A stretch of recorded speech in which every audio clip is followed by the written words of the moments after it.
राधे राधे दोस्तों। साल 2022 का आखिरी ग्रहण जो कि एक पूर्ण चंद्र ग्रहण होगा, यह 8 नवंबर कार्तिक पूर्णिमा पर लगेगा। कार्तिक पूर्णिमा पर स्नान दान का विशेष महत्व होता है। इसे दीप दीपावली भी कहा जाता है। कहते हैं इस दिन सभी देवता दीपावली मनाते हैं, इसलिए इस दिन दीपदान करने की भी परंपरा है। लेकिन ग्रहण की वजह से इस बार कार्तिक पूर्णिमा पर स्नान दान और दीपदान को लेकर भी कई कंफ्यूजन चल रहे हैं। दोस्तों, कार्तिक पूर्णिमा पर यह जो चंद्र ग्रहण है, यह पूर्ण चंद्र ग्रहण होगा और यह ग्रहण भारत में दिखाई देगा, इसलिए इसके सूतक भी भारत में मान्य होंगे। इसलिए भारत में कार्तिक पूर्णिमा को लेकर भी कंफ्यूजन है। कई लोग कह रहे हैं कि पूर्णिमा एक दिन मनाना शुभ रहेगा। भारतीय समय के अनुसार चंद्र ग्रहण 8 नवंबर की दोपहर 1:33 पर शुरू होगा और रात 7:25 पर समाप्त होगा। यह एक पूर्ण चंद्र ग्रहण होगा। चंद्र ग्रहण शुरू होने से 9 घंटा पहले ही सूतक लग जाते हैं। सूतक वह अशुभ काल होता है जिसमें कोई भी शुभ और मांगलिक कार्य नहीं किए जाते। ग्रहण के सूतक लगने से पहले ही मंदिर के पट बंद कर दिए जाते हैं। ग्रहण और सूतक काल के दौरान मूर्ति पूजन या अन्य धार्मिक कार्य और शुभ कार्य नहीं किए जाते। भारतीय समय के अनुसार भारत में यह ग्रहण शाम 5:32 पर दिखाई देगा और शाम 6:18 पर समाप्त हो जाएगा। इसलिए इस ग्रहण के सूतक भारत में 8 नवंबर की सुबह 9:21 पर शुरू हो जाएंगे, जो कि ग्रहण के साथ ही शाम 6:18 पर समाप्त होंगे। ग्रहण और सूतक काल के दौरान कई नियमों का पालन किया जाता है। वृद्ध, बच्चों और अस्वस्थ लोगों के लिए इतने लंबे समय तक नियमों का पालन करना संभव नहीं होता। इसलिए शास्त्रों के अनुसार ग्रहण के सूतक वृद्ध, बच्चों और अस्वस्थ लोगों के लिए ग्रहण के सूतक लगभग 3 घंटा पूर्व ही मान्य होते हैं। इस हिसाब से बच्चे, वृद्ध और अस्वस्थ लोगों के लिए ग्रहण के सूतक 8 नवंबर की दोपहर 2:48 पर शुरू होंगे, जो कि ग्रहण के साथ ही समाप्त होंगे। यह चंद्र ग्रहण एक पूर्ण चंद्र ग्रहण होगा, जो कि भारत के पूर्वी भाग में पूर्ण रूप से दिखाई देगा, यानी कि इस चंद्र ग्रहण के दौरान चंद्रमा पूरी तरह से ढक जाएगा। लेकिन पूर्वी भारत को छोड़कर भारत के अन्य हिस्सों में यह ग्रहण आंशिक रूप से दिखाई देगा। यह ग्रहण भारत के अलावा उत्तर पूर्वी यूरोप, एशिया, ऑस्ट्रेलिया, प्रशांत महासागर, हिंद महासागर, उत्तर अमेरिका और दक्षिणी अमेरिका के अधिकांश हिस्सों में दिखाई देगा। ग्रहण और सूतक काल के दौरान पूजा पाठ, धार्मिक अनुष्ठान, शुभ कार्य नहीं किए जाते। इसलिए ग्रहण के सूतक शुरू होने से पहले ही मंदिर के पट बंद कर देने चाहिए। आपके घर में जो मंदिर है उस पर आप पर्दा डाल दें या फिर कपड़ा डालकर उसको ढक दें।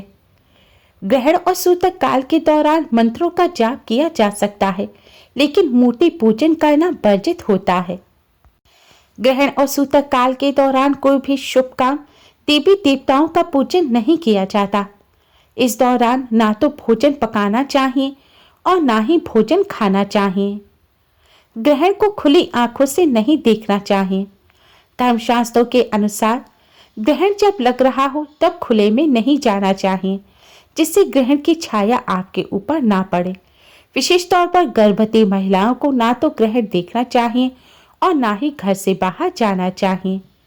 ग्रहण और सूतक काल के दौरान तुलसी जी के साथ ही अन्य किसी भी पेड़ पौधे को नहीं छूना चाहिए। ग्रहण शुरू होने से पहले यानी सूतक काल लगने से पहले ही खाने पीने की चीजों में तुलसी के पत्ते डाल देने चाहिए। ग्रहण और सूतक काल के दौरान अधिक से अधिक इष्ट देवताओं के नाम का स्मरण करना चाहिए। ग्रहण के दौरान इसके असर को कम करने के लिए मंत्रों का जाप उच्च स्वर में करना चाहिए, जिससे आपके आसपास सकारात्मक ऊर्जा बन जाए। धार्मिक मान्यताओं के अनुसार गर्भवती महिलाओं को ग्रहण के दौरान विशेष सावधानी बरतनी चाहिए। गर्भवती महिलाओं को ना तो ग्रहण देखना चाहिए, ना ही ग्रहण में बाहर जाना चाहिए। इसके पीछे कई धार्मिक और वैज्ञानिक तथ्य हैं।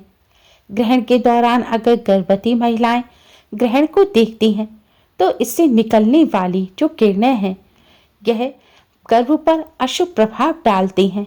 इससे बच्चे पर नकारात्मक असर पड़ता है। ग्रहण की किरणें बच्चे और मां की सेहत के लिए भी अच्छी नहीं होती। ज्योतिष के अनुसार ग्रहण के दौरान राहु केतु का प्रभाव अधिक होता है और इससे बच्चे की कुंडली में इन ग्रहों से संबंधित दोष हो सकते हैं। गर्भवती महिलाओं को ग्रहण काल के दौरान कुछ भी काटना नहीं चाहिए। छुरी वगैरह सुई का भी इस्तेमाल नहीं करना चाहिए।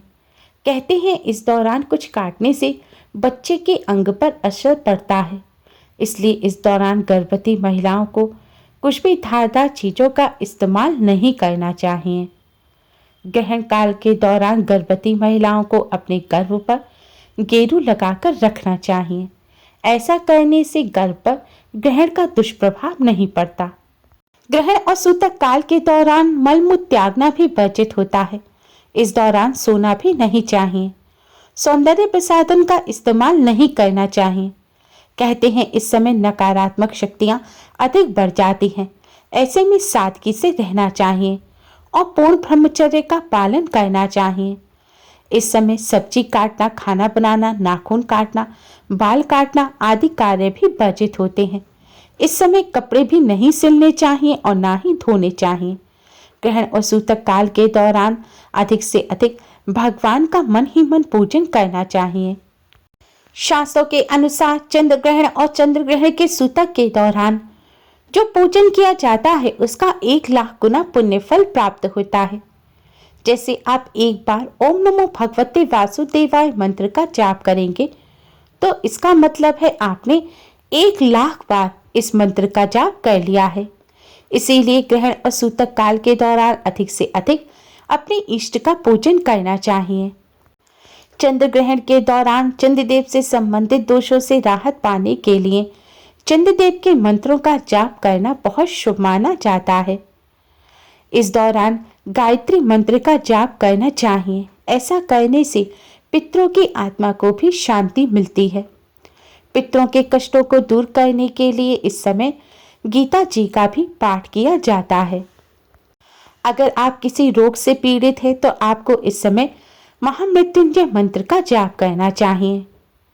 अगर आप किसी प्रेत बाधा से पीड़ित हैं तो आपको इस समय माँ काली के मंत्र ओम ऐं ह्रीं क्लीं चामुंडाय विच्चे का जाप करना चाहिए। अगर आपको उच्च पद नहीं मिल पा रहा है, तरक्की नहीं हो रही है, तो आपको इस समय सूर्य देव के मंत्र ओम सूर्याय नमः का जाप करना चाहिए। अगर आप प्रेम विवाह करना चाहते हैं, आपके विवाह में कोई दिक्कतें आ रही हैं, तो इस समय आपको गुरुदेव के मंत्र ओम क्रां क्रीं क्रों सः गुरुवे नमः का जाप करना चाहिए। या फिर आप भगवान शिव, माँ पार्वती का भी पूजन कर सकते हैं। विवाह संबंधी समस्याओं को दूर करने के लिए, दाम्पत्य जीवन को सुखमय बनाने के लिए ओम उमा महेश्वराय नमः मंत्र का जाप करना सर्वश्रेष्ठ रहता है। इस समय आप राधा कृष्ण भगवान का भी मन ही मन स्मरण कर सकते हैं। सभी ग्रह बाधाओं को दूर करने के लिए भी इस समय सूर्य देव के मंत्रों का जाप करना, महामृत्युंजय मंत्र का जाप करना शुभ होता है, क्योंकि इस समय आप जो भी पूजन करेंगे उसका आपको 1,00,000 गुना पुण्य फल प्राप्त होगा। इसलिए ग्रहण और सूतक काल के दौरान अधिक से अधिक आप पूजन करें। कहते हैं ग्रहण और सूतक काल के दौरान खाने पीने की चीजें अशुद्ध हो जाती हैं, क्योंकि इस समय वातावरण में कई सूक्ष्म जीवाणु उत्पन्न हो जाते हैं और नकारात्मक ऊर्जा का प्रभाव भी खाने पीने की चीज़ों पर पड़ता है। और ग्रहण और सूतक काल के दौरान रखे हुए भोजन को अगर आप बाद में भी ग्रहण करते हैं तो इससे आपके शरीर में बैक्टीरिया चले जाते हैं, नकारात्मक ऊर्जा का भी आप पर असर होगा, जिससे सेहत को नुकसान होता है। इसलिए ग्रहण के सूतक लगने से पहले ही खाने पीने की चीज़ों में तुलसी पत्र डाल देना चाहिए। ऐसा करने से ग्रहण का जो दुष्प्रभाव है वह खाने पीने की चीज़ों पर नहीं पड़ता। आयुर्वेद के अनुसार भी तुलसी के पत्तों को संजीवनी माना गया है। तुलसी में एंटीबैक्टीरिया और आयरन के तत्व होते हैं, जिससे तुलसी पत्र खाने पीने की चीज़ों में डालने से खाने पीने की चीज़ों में सूक्ष्म जीवाणु उत्पन्न नहीं हो पाएंगे और फिर आप उनका सेवन कर सकते हैं। धार्मिक मान्यताओं के अनुसार तुलसी जी बहुत पवित्र मानी जाती हैं। अगर खाने की चीज़ों में तुलसी पत्र डाल दिया जाता है तो ग्रहण का दुष्प्रभाव खाने की चीज़ों पर नहीं पड़ता और फिर उस खाने का सेवन किया जा सकता है। इसलिए आपके घर की पानी की अगर टंकी है या फिर भरा हुआ पानी रखा है तो उसमें भी आपको तुलसी पत्र अवश्य ही डाल देना चाहिए। लेकिन ध्यान रखें, ग्रहण और सूतक काल के दौरान तुलसी पत्र तोड़ा नहीं जाता, इसलिए एक दिन पहले ही तुलसी पत्र तोड़कर रख लें या फिर जो टूटे हुए तुलसी के पत्ते हैं आप उनको डाल सकते हैं। अगर तुलसी पत्र ना हो तो आप कुशा की घास या फिर गंगा जल भी डाल सकते हैं। ग्रहण कार्तिक पूर्णिमा पर पड़ रहा है और कार्तिक पूर्णिमा पर स्नान दान दीपदान का विशेष महत्व होता है। इसलिए कार्तिक पूर्णिमा पर किए जाने वाले स्नान दान इस बार 8 नवंबर को सुबह 9:21 से पहले अवश्य ही कर लें, क्योंकि 9:21 पर सूतक शुरू हो जाएंगे। स्नान दान और पूजन सुबह कर लें और फिर शाम को जब ग्रहण समाप्त होगा शाम 6:18 पर, तब घर की सफाई कर आप स्नान कर अपने मंदिर में भगवान जी की जो प्रतिमाएं हैं उन्हें स्नान कराएं और मंदिर की सफाई करें और इसके बाद दीपदान कर भगवान का पूजन करें। इस तरह ग्रहण के नियमों का पालन कर कार्तिक पूर्णिमा का स्नान दान और पूजन किया जाएगा। उम्मीद है आपको हमारी ये वीडियो पसंद आई होगी। Please like, share and subscribe. Thanks for watching. Radhe Radhe.